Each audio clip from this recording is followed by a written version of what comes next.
Today, we talk with Aaron Bean, one of Congress's newest members and one of the world's greatest optimists.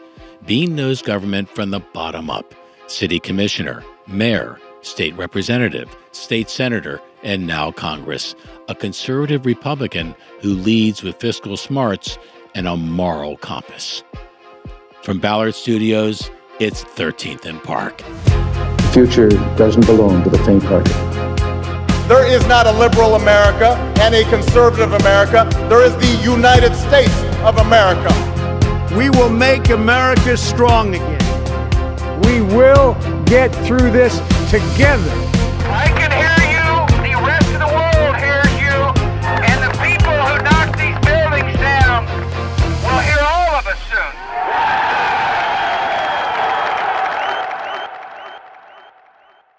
Aaron, welcome to your new second home, Washington, D.C. Adam, it is great to be with you and Justin. I am so impressed with everything that you've accomplished. I don't know if you remember our first time. Our first outing was at Busch Gardens, Tampa, right. 2002, and we greeted on safari almost Augustus Bush IV. Oh, that's right. Who landed in a helicopter on the safari, and we went to lunch together. How about that? I thought that he was landing to meet with us. I was a little disappointed he went back into corporate headquarters there. I think you drinking a Coors there really upset him. Well, that probably set in motion all sorts of other things as well. Kidding. True keep that. going. But it's great to be with you. Justin, you too, my friend. Congratulations. No, it's great to be with you. And what a week. You win election to Congress last week, and now you're in Washington, D.C. Probably didn't really have a chance to catch your breath between you coming up here and doing freshman orientation. So I have to ask, what's that experience been like going through freshman orientation and the interactions with your fellow freshman members of Congress from all over the country? It is I believe, a spirit of optimism, a spirit of urgency. I think talking from whether it's Florida, Texas, New York, where the red wave blew strong or washed over the state, I guess. In some states and in others, we expected others to have greater numbers and didn't. But I'm happy to say that the Republicans are taking over. That became official last night, at least by one. Hopefully there'll be more. There is... I think it's also excitement for a new era is there. But I want to give you a little tidbit that's been kind of awkward. Not really awkward. It's just the way they do it. What do they do? What would you think they do for uncalled races? There are some races that are uncalled. Right. And so when we first started, I guess there were, 15, 16 races. So this is Congress School, what we are, orientation, also known as Congress School. And we started early Sunday or late Sunday afternoon, early Monday morning. They invite both candidates. Everybody comes, right? Everybody comes. Wow. So if your race hasn't been called, the Republican and Democrat are there. And you stay there and you've got full access to everything until you get a tap on the shoulder and say, we're going to need your credentials. We're going to walk you to the door. And time to leave. So it's been awkward and it's happened on both sides where we won and they won. So but just an interesting little factoid. But you know, Aaron, what that allows someone that doesn't quite make it in the electoral count to say is he or she was in Congress. I mean, literally, they were in it. They just didn't serve, right? They weren't elected to it. Wesley Hunt, I believe, was one of those previously. Now he's his race has already been certified, but there were some emotional stories of people that have come close. But first of all, if there's only one thing that we take away from our time together, is just how grateful I am. The voters of Northeast Florida, have put their faith in me. It's humbling when your constituents put their faith in you. It is also, just like Spider-Man, there comes great responsibility. I am keenly aware of the responsibility of which the voters entrusted me. They don't want business as usual. They acknowledge that our country is broken currently as we are. The debt, energy, inflation, our border, so many things that they have charged me with. And many of my colleagues, particularly on the right side, have said, let's get it done. Go there and solve these things. And so that's with I come to Washington this week is a learning opportunity, and that's what we're doing. I still go back to the days when you were mayor of Fernandina Beach. You've come a long ways. They say, let's talk about the Florida story, which now a lot of America wants to know more about, given what happened election night, the resounding victories, not just with Governor DeSantis and Senator Rubio, but straight down the ballot. In a state that used to be the quintessential swing state in America, suddenly it's looking decidedly one way. What was it? What is it? Because you served in the state Senate, the state House. You've had a bird's eye view to this and been a major part of it. What was it that caused such a tidal wave of support for a way to govern and a way to lead? It's a great question. It's a great question. What many don't know, I believe it started 25 years ago. Jeb Bush began a conservative revolution 25 years ago. It continued on. He served 2 terms. It continued on with Rick Scott, trying to make Florida just the best state to live, work, and play, ending regulations, cutting taxes. Do y'all remember Florida used to have the most insidious, how about that? You don't hear that word every day, but most insidious tax, the intangibles tax. I remember. We taxed residents on assets. We sent you a postcard. We said, list all of your assets, and then we put a percentage of what tax was due to the state. And that was just, it was unfair. It taxed our seniors, our savers. And that was one of the first, under Governor Bush's leadership, one of the first taxes that came down. Since then, it has continued, but it really came to a crescendo with Ron DeSantis and COVID. Those two together just brought forth a huge contrast of leadership across the nation. You could look at states who were, had a completely different take of COVID, and now you see the end result of our schools, who kept our schools open. Our kids are thriving compared to other states whose kids are lagging in education. Our economy is thriving because Governor DeSantis insisted on our economy remaining open and whatnot.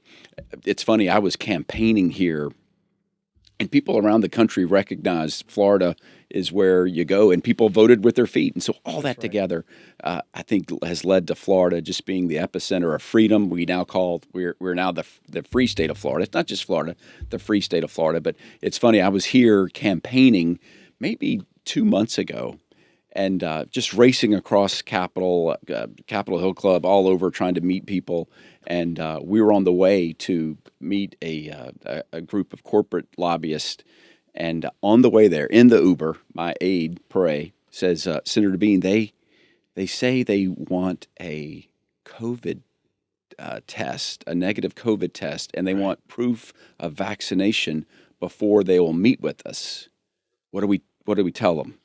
What do we do? I mean, we're already driving. This is news to us. This was news. Right. So I said, tell them that we're from Florida, and sure enough, she did. And lo and behold, they met with us. And so that's funny. That's the reputation that Florida has. People are now voting with their feet, and I think all that it just added up to a resounding red wave. We're the epicenter. We're really the bastion of republicanism, conservatism, which is a different brand. I think that's something where everyone strives to be free and let people have individual choice with some of the decisions they make. So happy to be there. I'm so glad you mentioned that, because I worked for Governor Bush when he was governor, and I remember the intangibles tax. It took 8 years, all 8 years of Governor Bush's 2 terms, to finally end that tax. And I remember attending the bill signing his last year in office when they finally repealed it. And really, that set the template in terms of lower taxes, lower business regulation. Also, people forget empowering parents. And I think that was what we saw this year Governor DeSantis do with his campaigning for certain school board candidates, and many of them won. And it was really a parent empowerment movement, which you can kind of say started back with opportunity scholarships and shifting it from a school-centered system to a student-centered system. So with all of your experience and background, both at the local level and the state legislature, now you come to Congress. What are some of the issues? You've always been very, very much interested in the healthcare and advocate on healthcare issues. What issues do you hope to make a difference on here up in Washington? Justin Safey, thank you so much. That's a good question. I did healthcare a lot in the state of Florida, so healthcare, giving choice, competition. I believe empowering people to do what's best for them. And when they do that, typically we save money when they take a more active role in their healthcare. Certainly, though, on the campaigning the last 110 days on the campaign trail, people are most concerned about inflation, and so getting spending under control. I share that with all of my colleagues on the Republican side. Certainly the border, you can't, it's hard to watch Fox News. It's hard to watch the news right now because so many problems. It's hard to go to the grocery store because of we see a rapid rise of prices. So getting Washington to budget, we've gotten out of the habit of budgeting, and I think if we could get back to budgeting, at least we could plan and begin. And, it took, as you said, 8 years to get Florida under control in the early 2000s of where it was. But it's going to take time for Washington to come. But I'm just one person, but my class, and we had a freshman caucus, share a lot of that same sentiment. Let's get back to budgeting, and then let's once we do pots of money of the pie chart of how we're going to allocate our money, including paying down the deficit, then we can argue specifically of how to spend that money in healthcare or transportation or infrastructure or defense or whatever that is. So we've got work to do, Justice Safety. Long list of things to do. So, Aaron, we've known each other a long time. You are the same person publicly as you are privately. I actually let the audience know there's only one Aaron Bean. You're a very up with life kind of person. Always had kind of a very positive, let's go take the hill kind of attitude about everything in your life, personal, professional, otherwise. But we're now in a period where Americans generally feel down the mouth. The wrong direction question in the polling is always decidedly too far. People don't think we're doing enough, doing well enough. And I think about you and your 3 kids. What do you tell your kids to give them that proverbial shot in the arm that you and people like you are going to work to make tomorrow better than before? It's a great question, and I am, as you know, I think we're all optimists. I'm a big optimist. Always want to look on the bright side of how grateful we are of where we live. Things can always get worse. We know that things shouldn't be taken for granted, but it is a scary time for the electorate. People are scared, and as already mentioned, it's just hard to watch the news, which I would recommend people taking a break from the news every now and then, because it's a constant barragement of negative, it seems. Our campaign ads, we did a few, and I want to talk about yours because you were one of the gurus of political campaigning. But that was one of our taglines was, when we do the right thing, our best days are still ahead. That was one of our taglines. That was a good one. We actually did a commercial, though, where I said, the last few years have been tough, but there's a light at the end of the tunnel. The only question is it a train? I said, when we do the right things, that light that we see can be the dawn of a new American era where we have a prosperous economy, job prospects, where we have a secure border, where we can walk down the street and feel safe without, the threat of massive crime. I firmly believe that when we do the right things, our best days are still ahead. But that commercial you're talking about, it was about the train coming down the tunnel, right? It was. Yes, and and by the way, all the listeners should watch that ad. Also, you did a great ad as the auctioneer. That's another great concept. And I was watching that, worried the train was going to hit you. I mean, I was concerned for you, Aaron, as in the first 3 seconds of that ad. Fortunately, the last 27, resolved it. But it was an example of the kind of, hey, we can do this. We can do better. We can get through this. And I don't think we hear that enough. We don't. Well, what separated us, too, our creative team, there were so many negative ads out there, and we tried to be positive, uplifting. I love putting in a twist of humor when we can. That's our auctioneer ad. Adam Goodman, I'm going to brag on you because let's go back 10 years. 10 years ago, you set the stage on an unbelievable commercial. I got lucky when our paths crossed because you, at the time, that was when I ran for the Florida Senate in a race that I was not even supposed to come close. I lived in the wrong county. I was in the wrong section of the district. Everything that was wrong with me, I wasn't connected. I didn't have the money. I was going to be outspent. However, what I did have was the creative genius of Adam Goodman on our team. And you recognized a couple of things that the Olympics were going to be playing. And we live in a recorded TiVo world where you can digitally record or stream things without the commercials. But two things that people watch live are news and sports, and you recognize that. And you bought up all of the commercial space for the Olympics. And then you just played we filmed, and I remember doing it, just a positive, uplifting commercial of the Beans cooking popcorn with the kids, watching the Olympics. And there was no hard campaigning, there was no hard sell, but the hook was, let's just be a country that we can all rally around and go USA. That was it. And that commercial really turned the tide in our Senate campaign 10 years ago. That goes right to the point you were making, though, Aaron. And this is 10 years ago, that people want something to cheer for. You know, the four emotions that I always deal with in media is love, hate, fear, and hope. We have a lot of hate and fear right now. Love and hope are in short supply, always dismissed in the political process. Like, well, why even go there? Those are wasted dollars. It's not true. But that commercial you're talking about, it worked because you personified that attitude. If it weren't there, you couldn't play act your way through that, which is why I think, frankly, I think you're going to be a relatively popular member of Congress here because of that. People are looking for that, just as much as anyone in the public. Other than going to safeyreview.com, where do they go to see that? Can they go see that those commercials? I don't even know where they go. Where do they go? Is that online anywhere? I think I'm going to send it to the movie theater next. I need to finally monetize this, Aaron, beyond your state Senate campaign. Got to be on YouTube somewhere. Aaron, you've had such a successful career in public service, and now you're entering into a new body. But what advice would you give to a new member of the Florida legislature, a freshman member of the Florida legislature, newly elected, never served in the legislature before? What would you advise him or her to do to be a successful legislator? Justin Safety, that's a great question. I actually, the last 2 years, led a orientation for the Florida Senate on both sides of the aisle and how to just maximize your influence, your ability to get things done.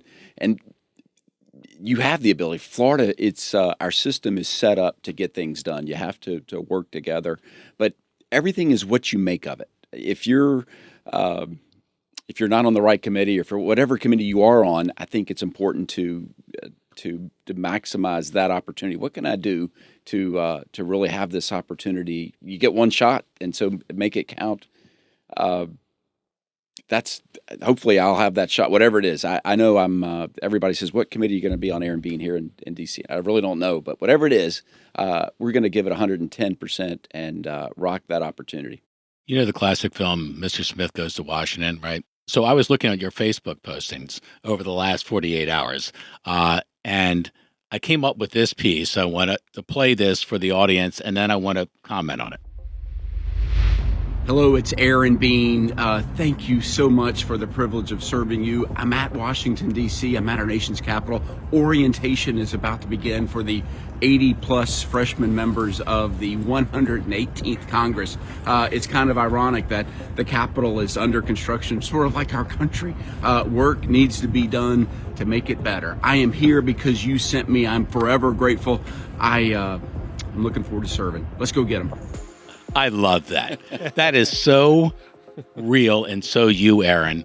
And when you told us the story before we sat down today about the Library of Congress and your wife, Abby, and that it's the wonderment. Well, now you got to tell the story. I want you to tell us. It's the wonderment of being here, which a lot of people say, they ran for Congress, they won, they're now serving. They never take time to kind of appreciate what just happened and what they could do. But you, Aaron Bean, you're cut differently, and you're loving every minute of this. Hopefully that will continue, by the way. Tell us a story about the Library of Congress. Well, I want to set that ad the video, literally the bus that we got a police escort in from the hotel as we were going into Congress school. That I just stepped out. My wife shot the video, and we only had 28 seconds before they shuffled us in anyway. So it's good to see that. And that was my first time.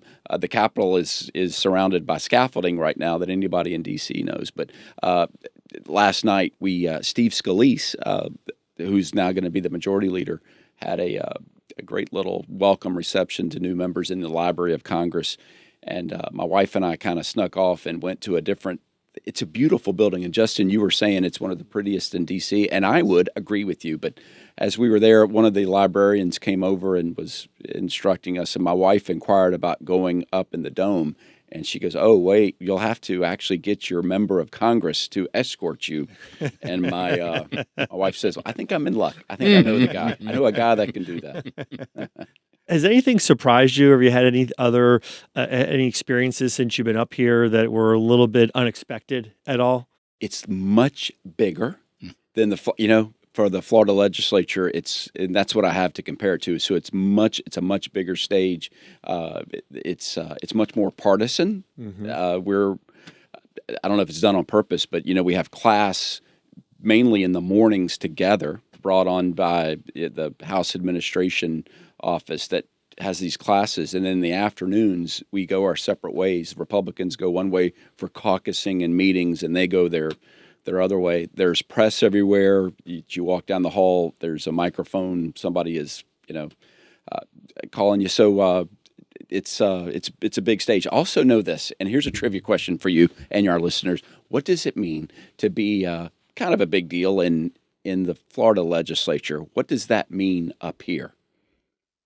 It means nothing. Nobody cares. So we are not even on the first rung. We're going to have to work our way up and earn trust and build friendships and build relationships as that's what I'm doing now. And hopefully it'll set the stage that when we're in an opportunity to further the ideals of freedom and getting our border under control, spending under control, and getting our deficit under control, those big things that hopefully we can come together and make that happen. Well, Aaron, if there ever was a person that came out of central casting for this role in the new Congress to get this country moving again and believing again, you made the audition work. Other news I forgot to say before. I know we're closing up, and I can see our guy giving us a signal. Right. So we had a joint watch party for election night. We were watching Aaron Bean for Congress, but we were also watching, you mentioned it, where I got my start was on the city commission of Fernandina Beach and became mayor.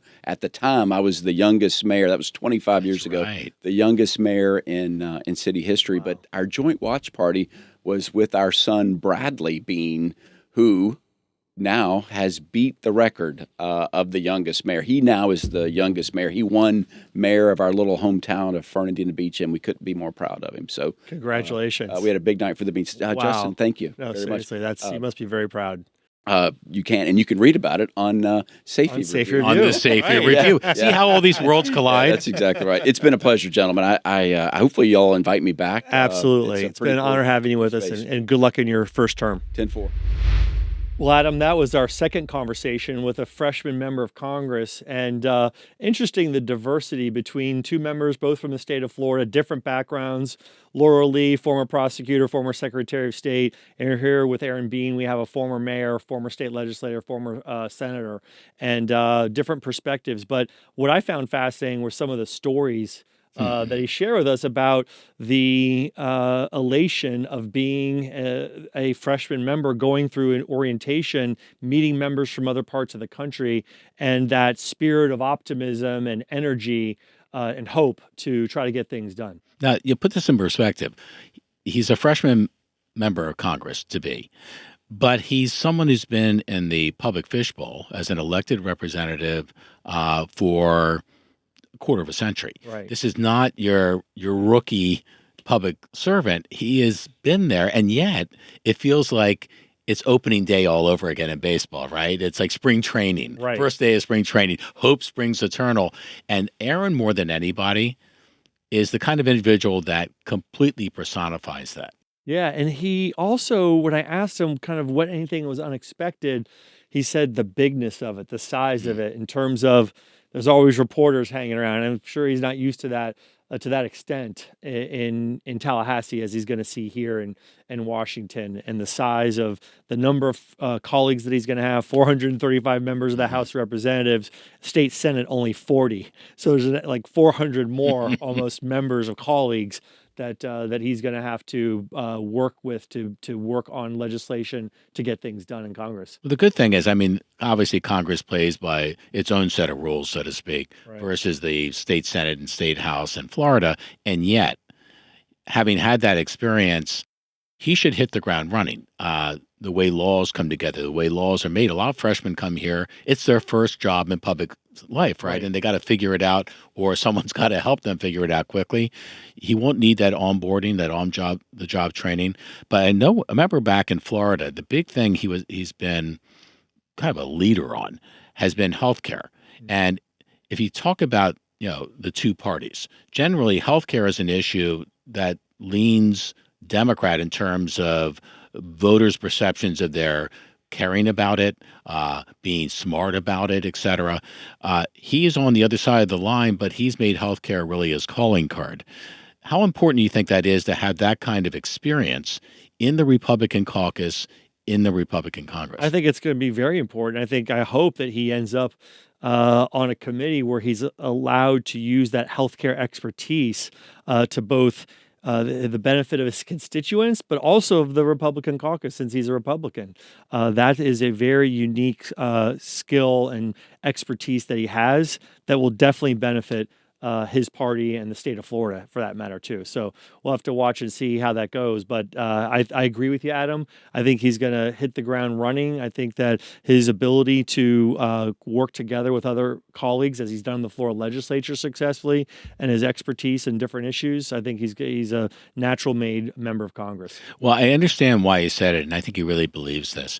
I think maybe he undersells the impact that the 4 new Republican members of the Florida delegation are going to have on the process, much less the Florida delegation itself, which is going to number 20 strong and is the second only to Texas, right?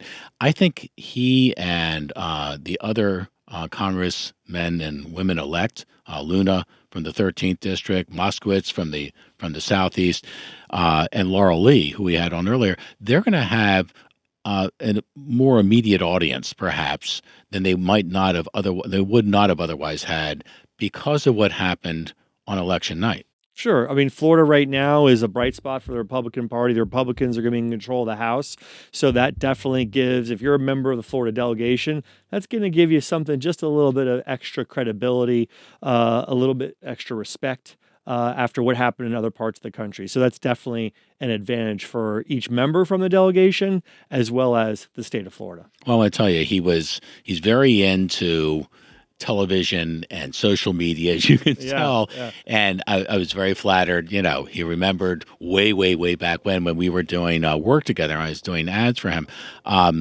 But that 30-second piece on Facebook is so him. Mm-hmm. I think that if nothing else, you can expect to see and hear more from Aaron Bean between the campaigns. Because that's kind of his trademark. He loves reaching out. He loves to connect to people. He wants people to know what he's doing and why, and he does it very naturally. Well, that's so important right now because the internet has really places a premium. The internet age places a premium on authenticity, and we both said it during the interview with him that you can't fake that.